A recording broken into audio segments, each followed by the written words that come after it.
उशीर आहे तिथे पुढं नका जाऊ.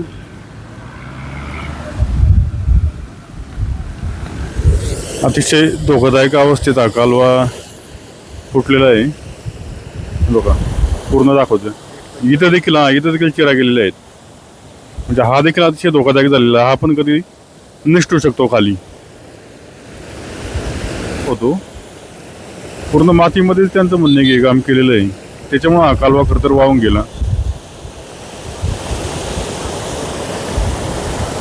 आणि खाली वाहून गेल्यामुळे शेतकऱ्यांचं देखील मोठ्या प्रमाणात नुकसान झालेलं आहे.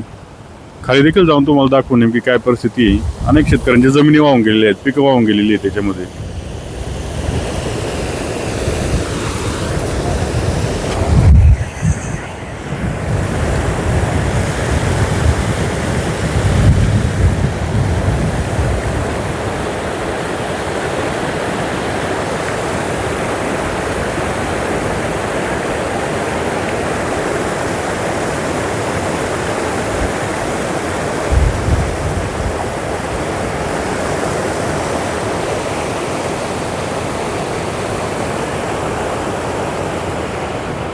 आलतो सरपंच इकडून या.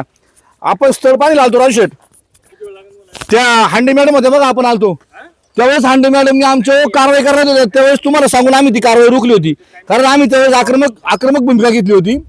आणि त्या आक्रमक भूमिका घेतल्यामुळे त्यांनी काय केलं, त्यांनी सांगितलं तुम्ही व्यक्तिशः तुम्ही आमच्या बरोबर भांडताय आणि सरकारी कामात अडथळा म्हणून माझ्या मोठ्या भावावर त्यांनी केस टाकायला लागली होती. आणि आत्ता बघा ती 3 वर्षांनंतर परिस्थिती काय उद्भवली होती. आणि त्यावेळेस आपण गावच्या एका कार्यक्रमात मला ते रमेश हांडे साहेबांच्या तिथं ते मंदिराचा जो वर्धापन दिन होता त्या कार्यक्रमामध्ये तुम्ही स्थळ पाणी केली होती त्यावेळेस. आणि हा किती दिवस झाला कालवा चालू आहे आपला?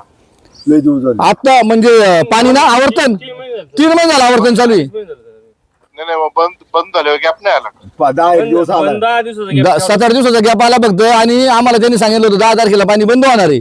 आणि हे 10 तारखेला पाणी बंद झालं नाही. आणि आज 12 तारीख आहे. 12 तारखेला कालवा फुटला. हे 2 दिवस त्यांनी कोणत्या हिशोबाने वाढवले बाबा हे पण आम्हाला विचारायचं होतं. बरोबर. नाही ते ना कालवा फुटला ना त्याचं फुटणार असं काल परवा तेरवा जरा थोडस जाणवलं असेल ना. पर्क्युलेशन चालू होतं. पाणी सारखं पाहिजे होतं तिथं. पाटाचं कामच बरोबर नाही. 5 किलोमीटर पर्यंत होल डायरेक्ट. आता दुसरीकडे ना पुढे बाळासाहेब सस्ते म्हणून बाळासाहेब सस्ते संदीप सस्ते त्यांचं पुढे घर याच्या पुढे 500 मीटर वर तिथं सुद्धा काला 100 असं फुटणार आहे. आणि आता पण जिथं फुटलंय ना त्याच्या पुढे पण तिथं बघा वाणी साहेबांनी पाहिले. वाणी साहेब तिथं पण फुटणार काला परत. आणि याच्या आधी आहे ना चिरा पडल्या बघा मी दाखवायला आलो होतो तिथं त्या मॅडमला त्यांना. त्यावेळेस त्यांनी आम्हाला दम दिला उलटा. नाही ऐका ना साहेब, ऐका ना. हॅलो, आम्ही दाखवलं होतं. वाणी साहेब येऊन गेले होते स्वतः. आम्ही त्यांना बोललो होतो काहीतरी कॅनलचं मोठं ढोरं पडलेले हे बंद करा, पाणी सोडा. तर त्यांनी काहीच केलं नाही. फक्त इथं मुरम टाकून त्याचं चालू पाण्यामध्ये कालवा मुरम खड्डा मुरम टाकून हे खड्डा बुजवलाय. बरं का अतुल शेठ, इरिगेशनचं काम खूप इथं निकृष्ट झालं. आणि आम्हाला ते याच्यामध्ये ना तुम्ही सर्व पदाधिकाऱ्यांनी आमच्या मागे उभं राहिलं पाहिजे. आम्ही वाणी साहेब आम्ही 11-11:30 वाजता आम्ही नारायणगावच्या ऑफिसवरती. अतुल शेठ काय करणार आहे मग? शेठ तुमची भूमिका आम्ही 11 वाजता आम्ही ते आंदोलन येणार 11 वाजता तिथं नारायणगावच्या ऑफिसला. पंकजराव जरा मला 2 मिनिटं ऐका. बरं तुम्ही 11 वाजता इथे या. मी पण तिथे येतो. इरिगेशनच्या अधिकाऱ्यांच्या हलगर्जीपणामुळेच तो कालवा फुटलेला आहे. हो ठीक आहे, एखादी अशी घटना होती नाही असं नाही, पण त्याची पूर्व कल्पना मिळते अशी इंटिमेशन पूर्व कल्पना दिली होती साहेब. 3 वर्ष 3 महिन्यापूर्वी दिली होती. 3 वर्ष. ऐका हा बोल शेठला बोलते. हा अरे मी काय म्हणतो ऐका. हा आता कालव्याचं रोटेशन बंद झाल्यानंतर लगेच 7 दिवसात त्यांनी पुढचं रोटेशन करायची काही गरज नव्हती. ते बंद झाल्यानंतरच ती दुरुस्ती लगेच करायला पाहिजे होती. कालवा एक दिवस फुटत नाही. कालवा जर फुटायचा असेल ना त्याची 10-15 दिवस आधी थोडंसं इंटिमेशन मिळतं. ते आपण इरिगेशनच्या ऑफिसला आम्ही येतो तिथं. हा इकडून निघालो तुम्हाला फोन करतो आम्ही ना 5-5 जण येतो तिथं. आणि पत्रकार पण आमच्या बरोबर आहेत सगळेच. या तुम्ही या, मी आहे. गांभीर्यच नाही. ओके ठीक आहे धन्यवाद. चला तर बस तुम्ही आता तयारीला लागा. पंकज बाबू बोला नेमकी काय घटना घडली या ठिकाणी? अहो घटना अशी घडली का आम्ही आहे ना हे कॅनॉलच्या कामाबद्दल आहे ना बऱ्याच वेळा आम्ही सांगितलं होतं काम निकृष्ट झाले. निकृष्ट झाला असताना 2-3 वेळा पाटाला उभ्या चिरा गेल्या त्यावेळेस मी वाणी साहेबांना पण सांगितलं होतं, वाणी साहेबांनी ती बातमी केली होती. आता 2-3 महिन्यापूर्वी स्थळपाणी झाली होती. त्यावेळेस स्थळपाणी त्यावेळेस अधिकाऱ्यांनी काय स्थळपाणी केली? अधिकारी म्हणले होते आपण अधिकाऱ्यांनी फोटो काढले आणि ते काय बोलले आवर्तन बंद झालं का आपण लगेच दुरुस्ती करू. पण त्यांनी दुरुस्ती केली नाही, काहीच केली नाही. आणि मला सांगा याच्यामध्ये समजा आमची पैशाची हानी होते, समजा जमिनी वाहून गेल्यात, पण जर एखादा जर माणूस वाहून गेला असत काय केलं असतो साहेब? आता मला सांगा ह्याच्या कालव्याचं पूर्ण निरीक्षण होणं गरजेचं आहे. कारण कालवा आम्ही पाहिला, कालवा अनेक ठिकाणी लिकेज आहे, अनेक ठिकाणी मुरुम राहिलाय, फक्त अस्थिरीकरण त्याचं निघालेलं आहे. 5 किलोमीटर पर्यंत नाही, इथून तर 5 किलोमीटर डिंगूरच्या पुढे जाते उदापूर पर्यंत.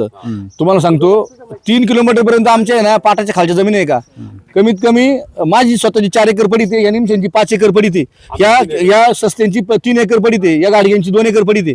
पाटाच्या खाली उजव्या बाजूला ज्याच्या जमिनी आहेत का त्या कम्प्लीट पडीत आहेत. काय कारण त्याचं?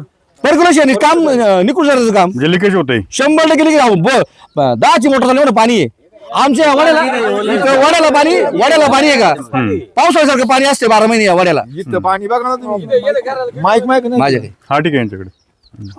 आता काय नुकसान झालेली? नुकसान हे शेतकऱ्याचं आहे ना, यांनी ना आता ह्या सीझनला दिवाळीच्या मागं यांनी गेल्या वर्षी जवळजवळ 5 एकरची लेवल केली, सगळी मातीन दगडी टाकल्यात. आता वाणी साहेबांची ती बातमी पडली. तुम्हाला सांगतो त्यांनी 20 लाख रुपये लेवलला खर्च केलाय. आणि दाना त्याचा 2 एकर दाना, काही मिरची वाहून गेलं, सगळं अख्खं वाहून गेलं त्याचं. त्याच्या खाली शंकर साखर मांडे, शंकर साखर म्हणजे 4 भाऊ, त्यांची विहीर अर्धी काढली, त्याचा गोंडा 2 एकर, धाना 2 एकर, त्याच्या खाली विश्वनाथ साकाराम, त्याच्या खाली मला वाटते भगवाना हांडे, त्याच्या खाली विठ्ठल एकनाथ हांडे, नदीपर्यंत अशी सर्व नुकसान होत गेली. म्हणजे वावर अख्खी वाहून गेले काय. आता इथं सुरुवातीला जोत होता म्हणून याच्या डायरेक्ट याची वावर वाहून गेली. आणि तिथं माझी सुद्धा वरच्या बाजूने माझी स्वतःची जमीन आहे, पण माझी सुद्धा जवळ बरंच असा कोपरा आत गेलाय, म्हणजे दगडी आमच्या वाहून गेल्या सगळ्या. म्हणजे पिकं वाहून गेली, वावर वाहून गेली, विहिरी गाडल्या, 2-3 विहिरी टोटल बातमी आहे. आणि तुम्हाला सांगतो 3 विहिरी याच्यामध्ये ना गाडल्यात. आणि खूप मोठं नुकसान आहे, म्हणजे शेतकरी तळमळे. ठीक आहे, आता तुमची मागणी काय आहे? आता आमची मागणी एवढीच आहे, जोपर्यंत ह्या आमच्या जमिनी सगळ्या जशा होत्या तशा जमिनी होत नाहीत तोपर्यंत आम्ही नदीला आवर्तन सोडून देणार नाही आणि कॅनलचं पण काम करून देणार नाही. मग त्यासाठी आम्हाला म्हणजे जेलमध्ये टाकलं तरी चालेल, कारण बाहेर राहून आम्ही उपाशीच मारणार, जमिनी आमच्या काय आता चालणार नाही. वर्षभर तर आम्हाला प्रशांत पीक होणारच नाही. आणि अरुंधदा आमचं म्हणणं असं आहे की आता जोपर्यंत जशा आमच्या जमिनी होत्या तशा जर झाल्या नाहीत तर आम्ही आमची काही करायचं आम्हाला एरोड्याला नेलं तरी चालेल. तुम्ही आता 11 वाजता काही जलसंपदा विभागाच्या नारायणगावच्या कार्यक्रम मोर्चा काढणार? हो, आम्ही जाणार आहे. आता इथून आम्ही 11 ते 12 दरम्यान जाणार आहे. सगळे शेतकरी अजून हे पारुशी सगळे, कोणची गुरु धुवायची बाकी आहेत, कोणचं काय बाकी, सगळ्यांचं आता यांना कामावर करायला लावतो. आणि आम्ही सगळेजण आमचे पदाधिकारी, सरपंच, उपसरपंच असतील, आमचे सगळे मंडळी, मागणी काय असते? आमची मागणी त्याच्या एवढीच असेल, आम्ही त्यापासून बाहेर येणार नाही जोपर्यंत आम्हाला लिखी पत्र भेटत नाही की तुम्ही आम्ही तुमच्या जमिनी नीट करून देतोय, तुमचं झालेलं नुकसान आम्ही भरून देतोय, तोपर्यंत आम्ही तिथून हलणार नाही. काही झालं तरी चालेल. कॅनलचं 4 किलोमीटरचं काम पूर्ण झालं. आणि कालवा जर अकार्यक्षम आहे तर हे पूर्ण क्षमतेने पाणी का सोडतात? मला असं वाटतं नाही, मला काय म्हणायचं माहितीये का, पाणी ना पाण्याचं आवर्तन जर 10ला बनवणार आहे, पाण्याचं आवर्तन 10 तारखेला बनवणार आहे, तुम्ही 12 तारखेपर्यंत काय झालंय तुमचं? मला वाटतं पुढे काय विकलंय का पाणी यांनी? ही माहिती करा तुम्ही, यांनी पाणी विकलंय का? आम्ही ते पण बोललो होतो, पण ते काय म्हणतायत का जाणून बुजून आणि साहेब का बरं यांनी जास्त ठेवले? जातच नाही पाणी, पूर्ण दाब नाही दिला ना पाणी पुढेच जात नाही, त्यामुळे आम्हाला दाब द्यावा लागतो. सरपंच तुम्हाला पण माहिती आहे. आता मला सांगा, तुम्ही आपण इथपर्यंत पाहिले, आता तुमच्या भावकीच्या घरी बाळासाहेबांचं संदीपचं घरी तिथं किती मोठा बगदा पडलाय, त्यांनी घरातल्या राजा लावले तिथं. अक्षरशः सरकारने आणून लाद्या लावल्या, जसं घरामध्ये त्यांच्यामध्ये कोण पाहून येऊन त्याच्यावर बसणार आहे काय ते लाद्या. लय अवघड झाले. आम्ही आता गाळा जाऊन त्या वाणी साहेबांचे जाऊ का?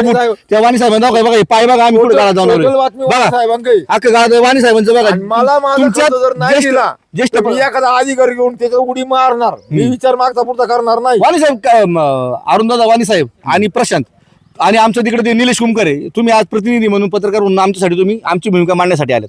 तुमच्या माध्यमातून मी शासन, प्रशासन आणि राजकीय लोकांना एकच सांगतो, आम्ही वेगवेगळ्या पक्षाचं काम करणे असू द्या, पण आम्ही गावासाठी सगळे एक आहोत.